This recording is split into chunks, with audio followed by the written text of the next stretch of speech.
taking the photo, Mom? Charlie!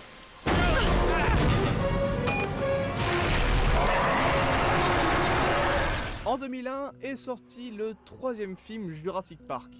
Si ce dernier a reçu des critiques plutôt mitigées à l'époque, plusieurs jeux sont sortis pour surfer sur le succès relatif du film.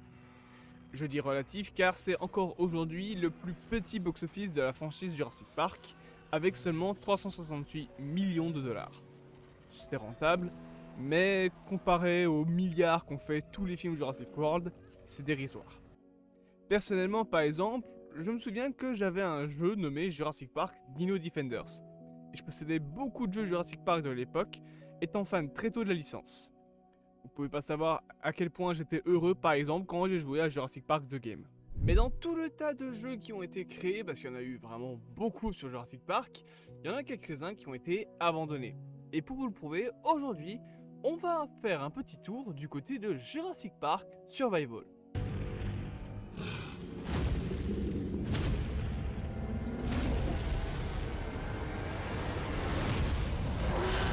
Non, pas celui-là, l'autre.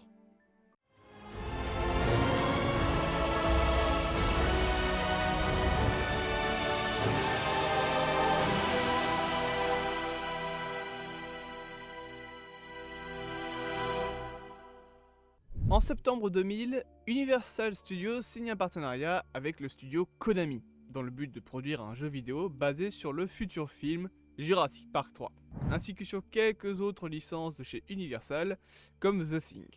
Titré très sobrement Jurassic Park 3, il était prévu qu'il soit appelé Jurassic Park X sur Xbox, et sous le titre de base pour les versions PC, PlayStation et GameCube. En octobre 2000, Konami annonce que le studio Savage Entertainment, studio qui a fermé en 2011, s'occupera de la production du jeu avec leur propre moteur graphique nommé le Sabertooth Engine, dont voici quelques images provenant de la démo de ce dernier. L'ingénieur des IA du jeu, Joseph Noon, commence alors à créer l'IA des différents dinosaures. Et John Lefleur, super nom je trouve, sert de leader du projet et également de programmeur pour le jeu. Pour ceux qui se demandent ce que c'est un moteur graphique, on en reparlera probablement dans une autre vidéo que j'avais préparée sur le sujet, mais pour résumer en très gros, c'est un outil qui facilite le développement de jeu, qui vous permet de gérer les librairies, les assets, et qui aide aussi beaucoup dans le débugage d'un jeu. Voilà, vous avez rien compris? Non plus. Le studio Savage est aidé par un autre studio nommé Swinging Ape qui aidera à créer les différents niveaux du jeu. Ces derniers seront d'ailleurs notamment créés par Michael Kirkbride et Felix Kupis en utilisant 3ds Max. Les cutscenes du jeu seront ensuite faites par un troisième studio, Tiger Air Studio.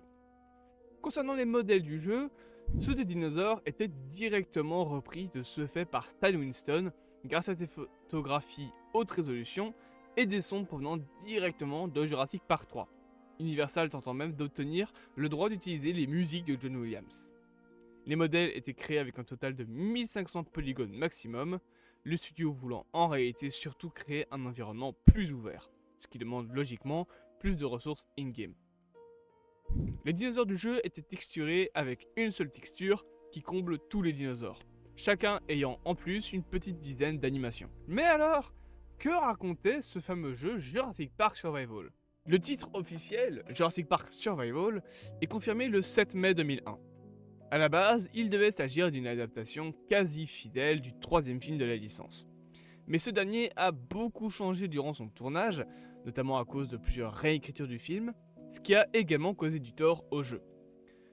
C'est compliqué de faire une adaptation d'un film quand, en plein développement du jeu, le film change de scénario. Certaines scènes sont restées des endroits clés du jeu, comme le crash de l'avion ou encore la volière. Suite aux réécritures, Savage décide finalement de faire un jeu simplement inspiré de Jurassic Park 3, mais reprenant également des références visuelles des deux premiers films de la licence, surtout par exemple de The Lost World. Le jeu vous mettait directement dans la peau de David Vaughn, un expert en sécurité envoyé sur Isla Sorna afin de mettre un terme au Jurassic Park original. Les gouvernements des États-Unis craignant que les dinosaures ne se multiplient davantage. Cependant, la sécurité de l'armée sur l'île et qui accompagne Vought se révèle en réalité être un groupe d'espions chargés de récupérer l'ADN des dinosaures créés par InGen. Tout ce qu'on a déjà vu 3 fois dans la saga quoi. Créant le chaos sur l'île lorsque les dinosaures se libèrent, forçant le personnage à gérer seul la situation, battre les espions et sauver ses collègues bloqués sur l'île sans se faire bouffer. Le jeu est vendu comme une aventure à la troisième personne, reprenant des inspirations de Tomb Raider mais aussi de Dino Crisis, l'un des jeux de dinosaures les plus populaires de cette époque, ainsi que des scènes d'action inspirées de Metal Gear Solid. Le jeu possédait, comme dans Tomb Raider, des puzzles à résoudre, et en plus, des raptors et autres bébêtes qui tenteront de vous bouffer. Le RIA aurait été développé afin de leurrer le joueur. 12 niveaux étaient prévus, notamment des plages, des passages d'escalade, la jungle de Isla Sorna, ou encore des enceintes sécurisées appartenant à InGen. En somme, on ressent bien l'ambiance qu'il y avait dans les 2 derniers Jurassic Park, plus tourné complot et espionnage que le premier film. 13 espèces de dinosaures étaient apparemment au casting. Le tyrannosaure était confirmé, le dilophosaure, le spinosaure, le ptérodactyle, le triceratops, le compsognathus, le deinonychus, comme on le voit sur le modèle 3D, ainsi que le troodon. D'ailleurs, ce dernier sera présent dans Jurassic Park 2 Game, on sent bien qu'il s'agissait alors d'un gros jeu avec de grosses ambitions. D'ailleurs, j'en profite, mais si vous allez voir sur internet et si vous allez vous renseigner sur le jeu, beaucoup de sources vous diront que les dinosaures prévus incluaient le Vélociraptor et pas le Deinonychus. Sauf que, vu le modèle 3D, le dinosaure est inspiré du Deinonychus de Jurassic Park 3. Donc, d'après moi, c'est une erreur, c'est bel et bien des Deinonychus. Le jeu est officiellement daté pour le 14 novembre 2021 sur PlayStation et Xbox. En mai 2021, à une convention, un premier trailer de 1 minute 30 est diffusé. Ce dernier a d'ailleurs été depuis retrouvé. Je vous le mets maintenant à l'écran.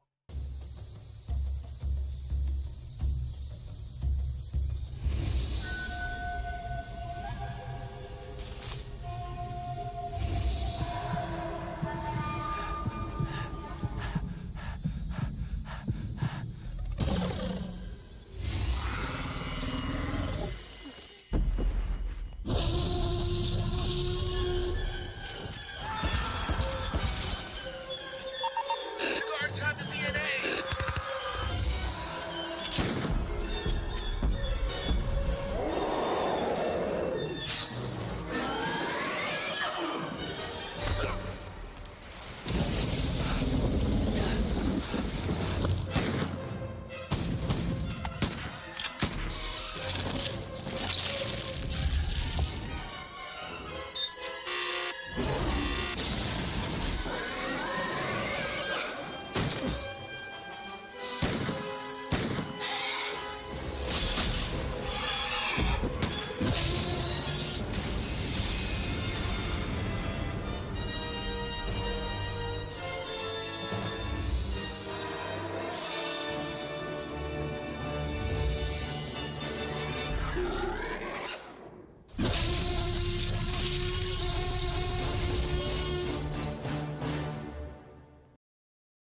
Universal Studios annonce en juin avoir lancé un partenariat avec une agence de pub à plusieurs millions de dollars afin de diffuser le trailer du jeu, notamment dans les cinémas.